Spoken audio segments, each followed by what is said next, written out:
এই রেসিপিটা আজকে রান্না করলাম পাঙ্গাস মাছ আলু টমেটো দিয়ে ঝোল।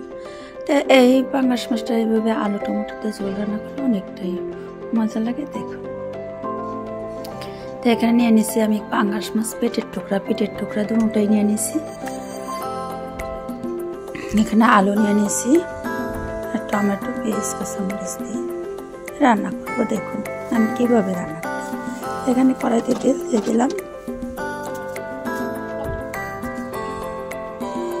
আর দিয়ে দিলাম মাছের মধ্যে হলুদ মরিচের গুঁড়ো আর লবণ স্বাদ মতন। এইটা দিয়ে আমি ভালোভাবে মেখে নেব মাছটা যেহেতু ভেজে নেব, এই জন্য হালকা হলুদ মরিচ লবণ দিয়ে মেখে ভালো করে তো এখন কড়াইতে দিয়ে দেব ভাজার জন্য।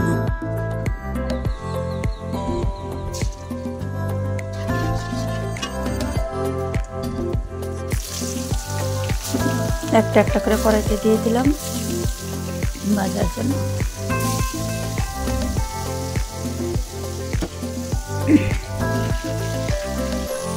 কত সহজে মেখে যেতেছে কড়াইতে মাছগুলো। আর যে কোনো কড়াইতে ফ্রাই প্যান ছাড়া একটু ভাজার আগে একটু লবণ ছিটিয়ে দিয়ে নেবে, তাড়াতাড়ি মাছগুলো উঠে যাবে। এই টিপটা সবাই শিখে। তো এখন আমি মাছগুলো একটা একটা করে তুলে নিলাম, বাকি মাছগুলো যে আছে ওগুলো আমি ভেজে নেব পরবর্তী।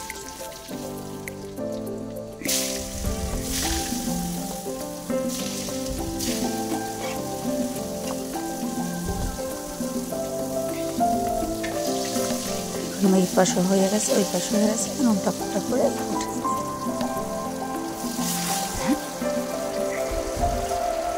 দেখুন কতটা সুন্দর হয়েছে ভাজাটা। আর কাঁচামরিচ পেস্ট দিয়ে দিলাম, এর মধ্যে দিয়ে দেবো এই কড়াইতে আর একটু তেল। এখানে দিয়ে দেবো আদা রসুন বাটা আর মশলা বাটাটাও দিয়ে দিলাম, স্বাদ মতন লবণ, হলুদ এবং মরিচের গুঁড়ো, এগুলা সবগুলো উপকরণ একসাথে ভালোভাবে কষিয়ে দিয়ে দেবো। এখন আলুটা একটু কষিয়ে নিয়ে দিয়ে দেবো হালকা পানি, আলুটা সেদ্ধ হওয়ার জন্য রেখে দিলাম 1 মিনিট 2 মিনিটের জন্য। এখন দিয়ে দেবো টমেটোটা দিয়ে ভালোভাবে একটু কষিয়ে নেব।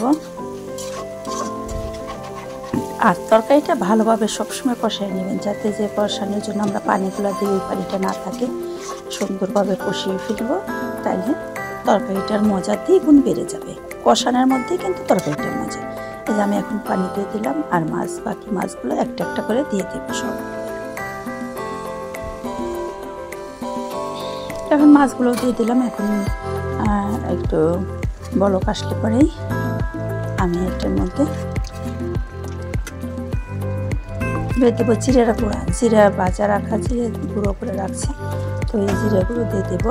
জিরে গুঁড়োটা দিলে পরে অনেক ঘ্রাণটা অনেক সুন্দর আসে আর কি।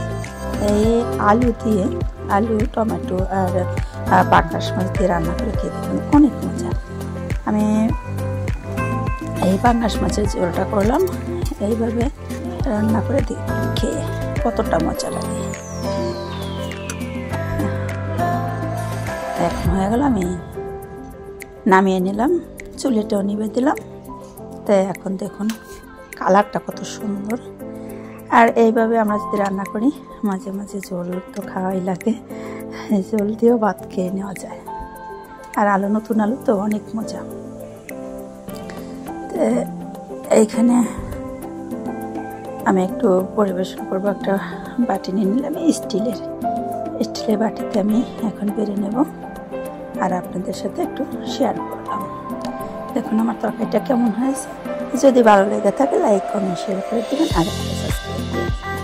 আমার ঠান্ডা লাগছে তো কথা বলতে পারি না, কথা বলতে গেলেই বাজে, অনেকটাই খারাপ লাগে। তার জন্য অনেকদিন ধরে ভিডিও দেওয়া হয় না, আজকে ভিডিও দিলাম। আজকের ভিডিওটা এ পর্যন্তই। আল্লাহ হাফেজ, দেখা হবে পরবর্তীতে।